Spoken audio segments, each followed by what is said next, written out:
Hello friends, welcome to the YouTube channel Civil Steps. So Civil Steps has started one of the important series that is for prelims 2022.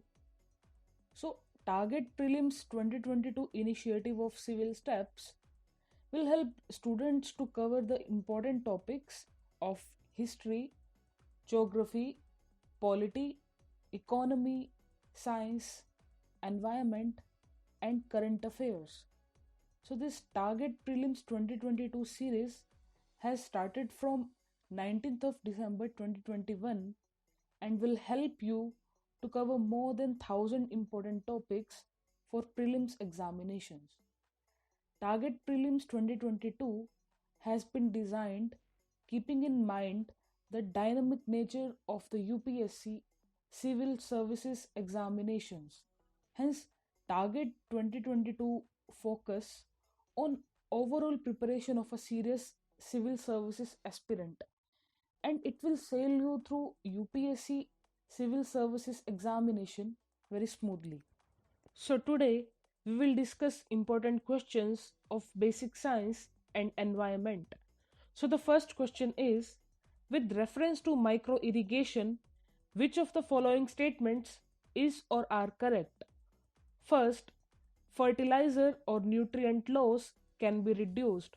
Second, it is the only means of irrigation in dry land farming. Third, in some areas of farming, receding of groundwater table can be checked. Select the correct answer using the codes given below. Option number A, 1 only, B, 2 and 3 only, C, 1 and 3 only, D, 1, 2 and 3. So you can pause this video and write your answer in the comment section. So the answer of this question is option number C, 1 and 3 only. So the first statement is correct because micro irrigation, fertigation can be used to check the loss of the nutrients. The second statement is incorrect. The third statement is correct because micro irrigation has evolved from the sub irrigation, where irrigation water is supplied to the plant by raising water table up to the root zone. So this topic micro irrigation is extremely important from UPSC exam point of view.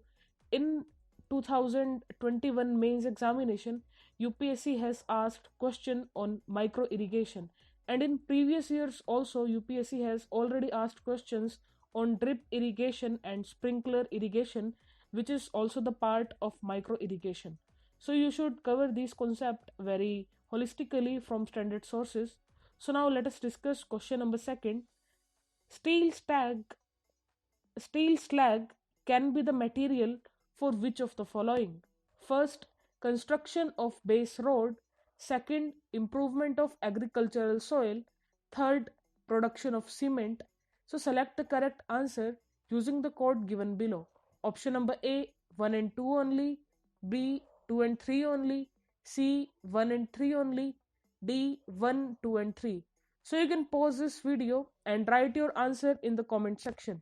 So the answer of this question is option number D, 1, 2 and 3. So steel slag, an unavoidable byproduct in iron and steel production, developed countries like Japan and USA have taken lead in making fertilizers using steel making slag, says 2018's article in Financial Express. So statement number second is correct. So steel slag is used in road metal and bases, producing Portland slag cement. It is also used for soil conditioning, says Handbook of India Bureau of Mines, page number 6. So all three statements are correct. So this was all about question number second, which asked question on steel slag. So UPSC can ask questions on, suppose by given any one material, and UPSC can ask that this is the material which can be used as a raw material in which of the following industries. So you should have these type of concepts very clear from the standard sources. So you can cover these topics and basics from standard sources. So now let us discuss question number third. Consider the following organisms. First, Agaricus. Second, Nostoc. Third, Spirogyra. Which of the above organisms are used as biofertilizers? First, 1 and 2, B, 2 only, C, 2 and 3, D, 3 only. So you can pause this video and write your answer in the comment section. So the answer of this question is option number B, 2 only. Nostoc fix atmospheric nitrogen and are used as inoculations for paddy crops. So this topic of biofertilizers are very important from UPSC prelims exam point of view, and it can be asked in UPSC mains also. So you should cover this topic from standard sources, basic NCERTs. So now let us discuss question number 4. In the eye donation, which part of the eye is transplanted from the donor? Option number A, cornea, B, lens, C, retina, D, the whole eye. So you can pause this video and write your answer in the comment section. So the answer of this question is option number A, cornea. During eye donation, only cornea is transplanted from donor to receiver. It is transparent front part of the eye and contains no blood supply. So this is a question from general knowledge also. So you should know these basic concepts, and you should cover these topics from standard sources if you find any material. It is also mentioned in basic NCERTs of science and technology.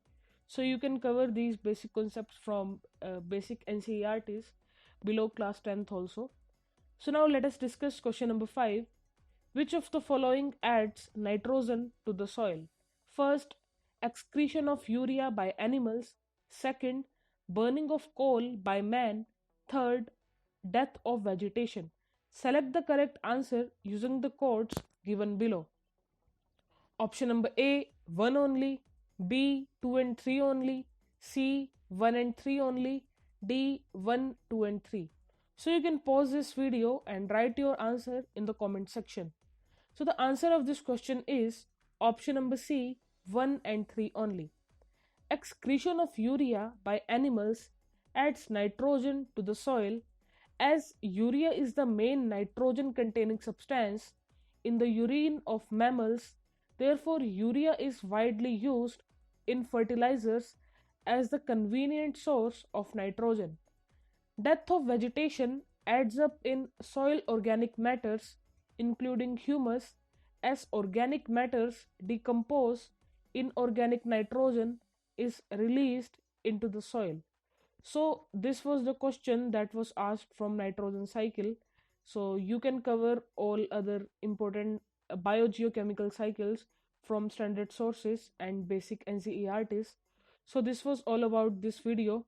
I hope you liked the video. So you can subscribe the channel and press the bell icon. Thank you.